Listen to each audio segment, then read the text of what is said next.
In this video, I want to talk with you about preparing food and how it can influence your productivity. Now, I like to do one thing. I like to prepare my food, and the way I prepare it is very simple. I just simply cook every evening for the next day. So I cook my breakfast, I cook my lunch, and I cook my dinner. I also even prepare sometimes drinks or shakes when I use my mixer.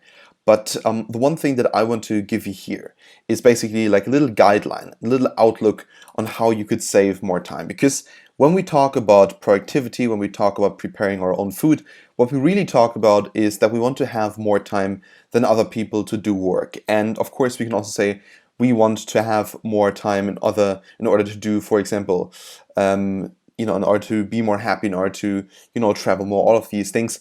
But let's be frank here. If we talk about super or ultra productivity, what we really also talk about is just simply the hours we put into our work and into the things that we do. Now, if we put in 10 hours instead of other people putting in 4 hours, we already have 6 hours more every single day, which is, well, actually twice as much that we can get done if we are able to keep our concentration for 10 hours straight.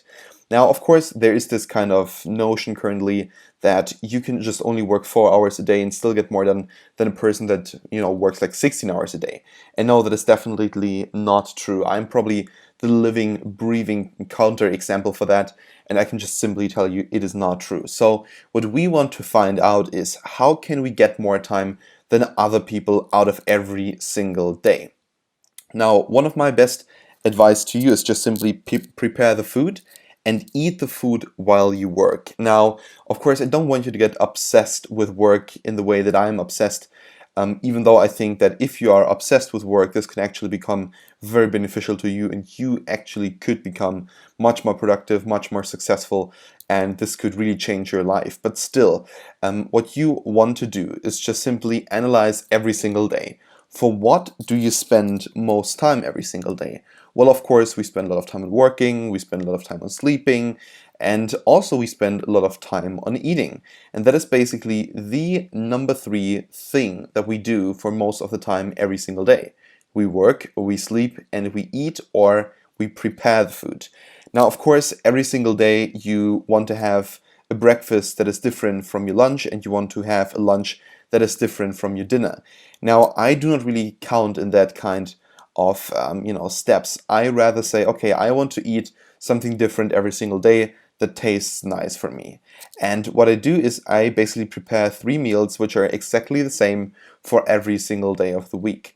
But every single day I have a different meal. So for example, on Monday, let's say I have chicken, rice, and some kind of salad. I have that 3 times every single day, every Monday. And then on Tuesday I have something else. Let's say I have fish or something like that. On Wednesday I have something completely different. Let's say I have like noodles or something like that, some Chinese food. But I just simply prepare my food every evening, and then on the next day I try to eat it while I work. Because in the end that is like around saving for me 1.5 hours or even more every single day. Because not just the cooking takes a lot of time, but also the eating takes a lot of time. Let's say on average we spend 30 minutes to eat our breakfast, 30 minutes to eat our lunch, and 30 minutes to eat our dinner. And I think actually this is perhaps even more, especially when we talk to family members or are on our phone when we eat or something like that.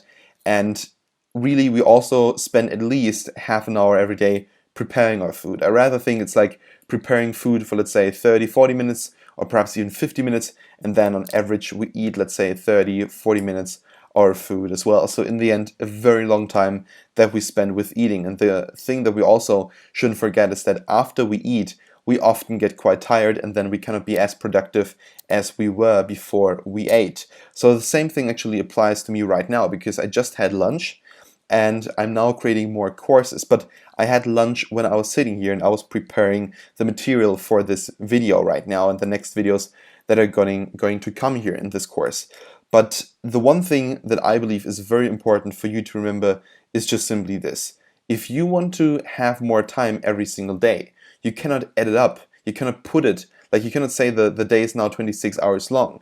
You just simply have to do things that other people are not doing. And that could be, for example, that you eat your lunch while you work. Now, you have to decide between certain kind of lifestyles. And I have identified three lifestyles which I believe are like the normal kind of lifestyles that most people have. And that would first of all be healthy, also organic food, vegan food, of these things can count in healthy, could actually also count to unhealthy. It depends on how well you do your vegan food. But first of all, the first thing, healthy. Mostly like fresh food, vegetables, healthy meat, fish, and so on.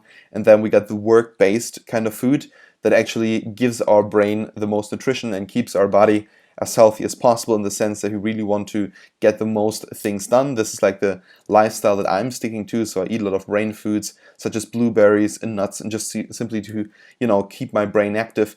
And one of my best advice to you, and this is probably like a little bit of a weird hack, and I do not have any research this could really be based on, but my advice to you is use some kind of pepper sauce, because pepper can actually, or has been shown to increase brain power. And this is actually proven. This is medical research that the pepper, the black pepper, has actually increased your mental capacity.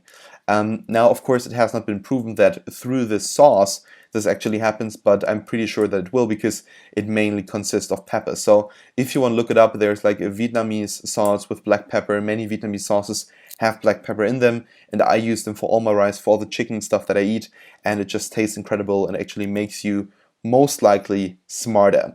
Now, then we also got, of course, the unhealthy lifestyle, like fries and alcohol and things as beer. And in the end, these are basically the three lifestyles that are possible. Of course, vegan can be healthy, can be unhealthy, can be work-based. For example, vegetarian can be healthy, can be unhealthy, can be work-based. So it just really depends what kind of food do you really eat. Just because you're vegan doesn't mean that you are healthy. Like, just because you only eat like fruits every day, it doesn't mean that you're healthy. So the body needs the right nutrition. If you get the right nutrition in for the right purpose, you are healthy. Now, the question that I have for you is, which lifestyle works best for you? Because I understand that many people cannot live with a healthy lifestyle. And to be honest, I cannot either. I'm not super healthy. I'm rather the kind of work-based person. I eat a lot of food that is good for my brain. And also I eat a lot of glucose, so I eat a lot of sugar, because my brain has to work all day long, and simply I just need a booster. So for me, for example, it's very, very difficult to actually build proper proper muscle, because I just eat too much sugar. Now, of course, I could switch to a healthy lifestyle, but I know this would actually cost me, well, like kind of brain power, or just mental strength, and also physical strength. So I rather use food that helps me with my work. Sometimes I'm even sticking to unhealthy food. I eat, for example, a lot of, well, as I already said, a lot of sweets. Sometimes eat a lot of chips, and I love pudding and so on. And in the end, this is just something that helps me to stay really productive, even though, of course, I know it is not healthy. So, because we're talking here about productivity, what you need to understand is this. If this kind of healthy or unhealthy or work-based lifestyle suits you, then use it. If the healthy one is not working for you, then perhaps you should overthink that and perhaps still stick to it. But if it really does not work in any way, then of course you should not stick to it. If you're rather the worst work-based type, then fantastic, do that. If you're rather the unhealthy type and you can, only concentrate when you eat unhealthy food, which of course is not a good thing, and to be honest, I have to say this about myself as well. I eat a lot of unhealthy food. If this helps you and you just stay happy and you stay productive, then stick to it. Like, there's no point in not doing it, except of course your health. But think about people who are really successful. People such as, for example, Warren Buffett or Donald Trump, who just eat a lot of unhealthy food. I think there's a story that Warren Buffett, the richest human being of all times, if you wouldn't had given all the money to charity, the wealthiest human being of all times, hasn't actually eaten any fruits, any proper fruits, since he's 13 years old. And now, if I'm not mistaken, he's over 80 years old. So perhaps like for 70 years, he hasn't eaten fruit. Now, we can ask, of course, well, how is he still able to, cope with all the things that are going on in his life? And it just simply seems that he's a person that needs something like that.